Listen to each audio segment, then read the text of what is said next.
जी नमस्कार। जी नमस्कार निर्भय जी। हम बातचीत कर रहे हैं वरिष्ठ पत्रकार आलोक नंदन शर्मा जी के साथ पटना बिहार से। आईआईटी बाबा अभय सिंह ग्रेवाल की भाषा जो लैंग्वेज है वो जिस तरह से वो एक्सप्लेन करते हैं चीजों को, तो कुछ पॉइंट पर जाने के बाद वो रुक जाते हैं। तो उसमें रुक जाते हैं, क्या वो एक्सप्लेन उस हिसाब से नहीं कर पा रहे हैं जिस हिसाब से, या तो संभव है कि मीडिया भी जानना चाहता हो, और लोग जो आकर्षित हो रहे हैं वो इसी के लिए आकर्षित हो रहे हैं कि वो चाहते हैं कि इसका वो व्याख्या करें, वो प्रवेश करें, उस विषय के अंदर प्रवेश करें। लेकिन लगता है कि बाबा की भाषा, अभय की भाषा उस रूप में अभी विकसित नहीं हुई है, या कहीं ना कहीं उसमें रुकावट आ जाती है उनके मन मस्तिष्क में। जी। देखिए इनका जो डेवलपमेंट है जिस तरीके से ये सामने आए और उसके बाद जिस तरीके से इनका प्रचार प्रसार बहुत तेजी के साथ पूरे देश दुनिया भर में हुआ, और उस दौरान इनको जो जो जिस जो जो जिस जो चीज़ें जो तथ्य जो कंटेंट ये रख रहे थे और जिस लहजे में रख रहे थे उसको लोगों ने पसंद किया था। उनको थोड़ी सी लोगों को लगी, उम्मीद जगी थी कि नहीं भाई ये एक इंटेलेक्चुअल बंदा है, एक बड़े ऑर्गेनाइजेशन से जुड़ा हुआ है और एक बड़े फील्ड में काम करके आया है और स्पिरिचुअलिज्म की ओर ऑनेस्टली इसने कदम बढ़ाया है और बहुत कुछ खोज करके बहुत कुछ चिंतन करके लाया है। लेकिन अब जब उनका बिहेवियर सामने आ रहा है तो उसमें बहुत सारी बातें सामने आ रही है। तो कि उनका रफ व्यवहार वाला एक बिहेवियर सामने आया है जिसमें वो चीख रहे हैं, चिल्ला रहे हैं, बेतरतीब तरीके से उनका जो बोलने का अंदाज है वो भी सामने खुल करके आ रहा है। तो हालांकि वो खुद बोल चुके हैं कि मैं जैसे जब जिस भाव में रहता हूँ मैं वैसा ही बिहेव करता हूँ। लेकिन जब आप एक आइकॉन बन जाते हैं, जब आप एक ऐसे मुकाम पर पहुंच जाते हैं, जब लोग आपकी तरफ कुछ पाने की उम्मीद में देखने लगते हैं, तब निश्चित तौर पर फिर आपकी जिम्मेदारी बढ़ती है। तो उस तरह की जिम्मेदारी का भावना इनके मन में भी नहीं आया है। वैसे ही बेतरतीब सिगरेट पी रहा है, चीलम के साथ इनकी फोटो वायरल हो रही है और बहुत सारी चीज़ें ऐसी है जो कि समाज में एक्सेप्टेबल नहीं है। खास करके स्पिरिचुअलिज्म के क्षेत्र में तो बिल्कुल एक्सेप्टेबल नहीं है। नहीं, जो उसमें जैसे वो अघोरी भी रहे हैं, वो अघोरी भी रहे हैं वो वहां पर बनारस में। तो क्या नशा तो ठीक है, वो महादेव के भक्त अपने आप को तो प्रसाद के तौर पर कहते हैं। लेकिन क्या आपको लगता है कि उनके दिमाग को, उनके मस्तिष्क को अभी भी नशा किस लिए चाहिए? किस लिए ऐसा आपको लग रहा है? फिर नशा मतलब अगर अध्यात्म में है, तो अध्यात्म में तो 2-3 स्टेज चला जाता है। कई अंदर की चीज है, समाधि के पहले के जो स्टेज है वो 2-3 स्टेज आप पार कर लेते हैं, तब अध्यात्म की ओर आप जा ही सकते हैं। जी। देखिए नशा का जो बात है, नशा एक बायोलॉजिकल नीड हो जाता है। जब आप लगातार नशा कर रहे होते हैं और एक समय तक नशा कर रहे होते हैं तो वो फिर आपके आपके बॉडी की जरूरत हो जाती है। आपके दिमाग को चाहिए होता है, आपके बॉडी को चाहिए होता है और आपके पूरे जो सिस्टम है उसको नशा चाहिए होता है।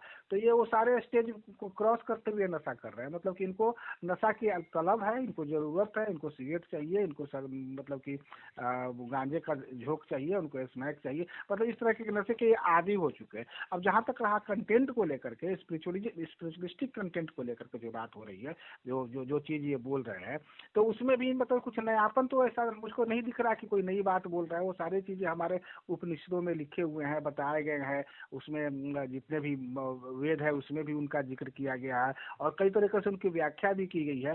तो एक थोड़ा सा इनका जो आकर्षण जो था शुरू में, जो आकर्षण जो था वो इनका इनका इनका कहने का जो जिस लहजे में कह रहे थे, जिस लहजे में हंस रहे थे, तो वो सब इनको लेकर के लोग इनकी तरफ आकर्षित हो रहा था। और अभी भी लोगों को उम्मीद है कि ये कुछ ऐसी बात कहेंगे जो कि गूढ़ होगा, जिसको समझना लोग चाह रहे हैं। और एक बड़ी बात यह है कि पिछले 2 ढाई 3 दशक में भारत में स्पिरिचुअलिज्म के प्रति लोगों का जागरूकता कुछ ज़्यादा हुआ है। सनातन को समझना, हिंदुइज्म को समझना, जो हमारे ओल्ड वेद में लिखे गए हैं, ग्रंथों में लिखे गए हैं, उसको जानने की कोशिश करना। आत्मा परमात्मा क्या होता है उसको जानना, ब्रह्म क्या है, परम ब्रह्म क्या है उसको जानने की कोशिश करना, शरीर विज्ञान को जानने की, मतलब एक नज़रिया लोगों के बीच में डेवलप कर रहा है। तो उसको ये सेटिस्फाइड कर रहे थे। लेकिन ये अब मुझे नहीं लगता है कि अब ये लंबे समय तक इनकी जो आभा है वो बरकरार रहेगी। इनका हेल्थ इशू भी सामने आ रहा है, इनका चिड़चिड़ापन भी सामने आ रहा है और ये मतलब कि एक तरह से कह सकते हैं कि ये संतुलित नहीं दिख रहे हैं। ये ओशो रजनीश से टकराते हुए कहीं आपको दिखते हैं किसी भी रूप में? नहीं, बिल्कुल दूर दूर दूर तक नहीं। ओशो बहुत संस्थागत थे, उन्होंने अपने अपने आप को एस्टेब्लिश किया, आश्रम बैठाया, उन्होंने एक कम्यून की स्थापना की, और उन्होंने अपने भक्तों को विजुअल हायरार्की में लाया, और जहाँ जहाँ वो सिस्टमेटिक तरीके से, पहले पुणे में उन्होंने आश्रम आश्रम अपना एस्टेब्लिश किया, अपने भक्तों की संख्या बढ़ाई। उसके बाद फिर उन्होंने अमेरिका का रुख किया, वहाँ पर उन्होंने भक्तों की संख्या बढ़ाई, और बहुत सिस्टमेटिक तरीके से वो अपनी बात को रखते चले गए। और सारे धर्म ग्रंथों का बहुत वो लगातार अध्ययन करते थे, और मौलिक चिंतन के तौर पर उसको पेश करते थे कि नहीं भाई, इसमें ये है, उसमें वो है। तो वो सब इनमें कहीं दिख ही नहीं रहा, ना इनके पास ऑर्गेनाइजेशन है, ना उस स्तर पर ये प्रशिक्षण की व्यवस्था है, ना उस स्तर पर ध्यान के बारे में ये सोच रहे हैं। अब आगे क्या करते हैं इनके कदम पर डिपेंड करेगा, लेकिन फिलहाल तो मुझे नहीं दिख रहा है कि ये कोई मजबूत संस्थागत परिवर्तन की ओर अध्यात्म के क्षेत्र में कोई मजबूती से बढ़ेंगे। क्या आपको ऐसा भी लग रहा है कि जब नशा करते हैं तो ज्यादा रिलैक्स में रहते हैं? नशा तो ऑटोमेटिकली बॉडी को रिलैक्स करता ही है, दिमाग को रिलैक्स करेगा, बॉडी को रिलैक्स करेगा। और जब आप नशे के हालत में रहेंगे, अब अपना डोज ले चुके होंगे, वो पूरी तरह से एक बायोलॉजिकल प्रोसेस है, नशा एक बायोलॉजिकल प्रोसेस है।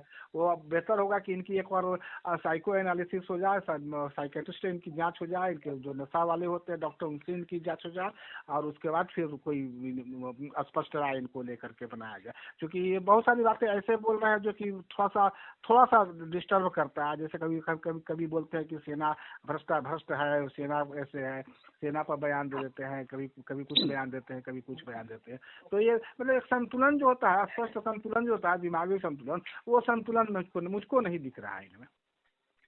तो साइको एनालिसिस जो आप कह रहे हैं वो किस रूप में आप माने देखना चाहते हैं? एज कोई भी दिमाग जब डेवलप करता है, इस अवस्था पर आता है, तो आखिर आखिर यहाँ तक आने की स्थिति क्या हुई, उनका उनका उनका फैमिली बैकग्राउंड जो खुद वो बताते रहे हैं कि फादर के साथ उनका रिलेशन ठीक नहीं रहा है, उनको उनको लोगों ने ठीक से समझा नहीं है, उनके घर में महिलाओं के साथ मिस ट्रीटमेंट होता था, यही वजह है कि वो नारी शक्ति को ज़्यादा मतलब कि तवज्जो देते हैं, ज़्यादा वो उस पर जोर देने की बात करते हैं।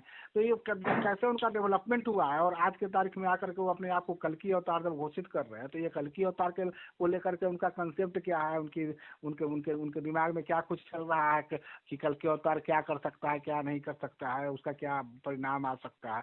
तो ये सब एक मतलब कि एक एनालिसिस होना चाहिए। एक यदि मान लिया जाए कि चलिए बहुत बड़े संत ही है, तो बहुत बहुत सारे संतों का एनालिसिस होता रहा है, कहीं पर इनका भी एनालिसिस हो जाएगा तो कोई दिक्कत नहीं है। इसमें एक्सपर्ट साइकोलॉजिस्ट साइकेट्रिस्ट लोगों को रखना चाहिए, एक टीम बना करके। लेकिन करेगा कौन, सवाल ये है ना कि स्टेट तो करने से रही, तब तक स्टेट नहीं करेगी जब तक ऐसा कुछ खतरा उसको दिखाई नहीं देगा। और आम आदमी इसमें कोई संस्थागत रूप से जाकर के साइकेट्रिस्ट की टीम और उसका फीस देना, वो सब करने की स्थिति में है। लेकिन विधिवत जिस तरीके से काम कर रहे हैं, जिस तरीके की ये कर रहे हैं, और सोसाइटी में जो बातें बोल रहे हैं, और तो इनको लेकर के एक थोड़ा सा इनकी जांच पड़ताल साइकोलॉजिकल साइकेट्रिस्ट के साथ एक बार होनी चाहिए। क्या एक आखिरी सवाल, आप सिनिकल भी कह रहे हैं और साइकेट्रिक की मदद की भी जरूरत कह रहे हैं, तो अगर ये अपने आप को मान रहे हैं कि सबसे दुनिया में सबसे बड़े ज्ञानी है, कि इनके पास ज्ञान के सभी भंडार, ये ऐसा मान के चल रहे हैं, तो ये मान के चलना भी साइकोलॉजी में सिजोफ्रेनिक कहा जाता है, जिसको लेकर ओशो रजनीश बार बार कहते हैं कि आदमी जो जब भ्रमित हो जाता है, माने भ्रम इल्यूजन में जब आ जाता है, तो उसके मस्तिष्क के दो टुकड़े हो जाते हैं। माने वो दो टुकड़े हो जाते हैं और अपने आप को वो सब कुछ दुनिया में सब श्रेष्ठ मानने लगता है। क्या इस स्टेज में आईआईटी बाबा अभय पहुंच गए हैं? देखिए ये मतलब अपने आप को ऐसा इसलिए भी कि वो कल की भी अपने आप को कहते हैं, शिव भी कभी कभी कह देते हैं, कृष्ण भी कह देते हैं, बस राम नहीं कहते हैं। बोलते हैं कि राम में चूंकि मर्यादा है वो मैं नहीं हो सकता हूँ, इसलिए कृष्ण भी होने में उनको कोई दिक्कत नहीं है, महादेव भी होने में कोई दिक्कत नहीं है, कल की को तो वो अवतार ही मान रहे हैं जी।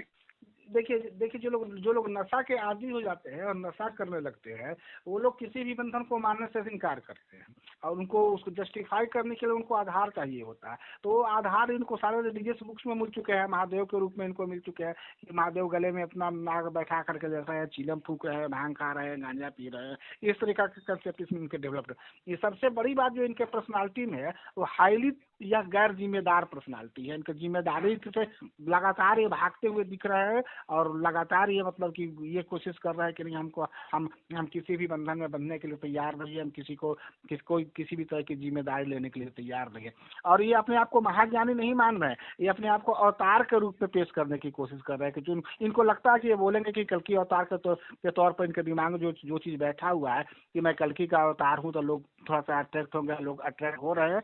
तो ये सब चीजें इनके पल रही है। तो आखिर कल्कि का अवतार एक अवतारी पुरुष के रूप में अपने आप को दिखाना और दिखा करके फिर बोलना कि मैं तो नो वन हूँ, मैं तो कहीं हूँ ही नहीं, मेरा कोई वजूद ही नहीं है, मेरा कोई अस्तित्व नहीं। तो ये बहुत सारे कंट्रडिक्शंस खुद दे रहे हैं। इसलिए मैं बोल रहा हूँ कि इनके एक साइकोलॉजिकल इनका एनालिसिस जरूरी है, इनका एक से जांच पड़ताल जरूरी है, ताकि पता चल सके कि वाकई किस स्टेज में इनका दिमाग जो है जो सिनिकली वर्क कर रहा है और ये चीज़ों को लेकर के आगे क्या करने की योजना बना रहे हैं, कैसे चल रहे हैं। तो ये सब एक बार एक्सरे होना चाहिए।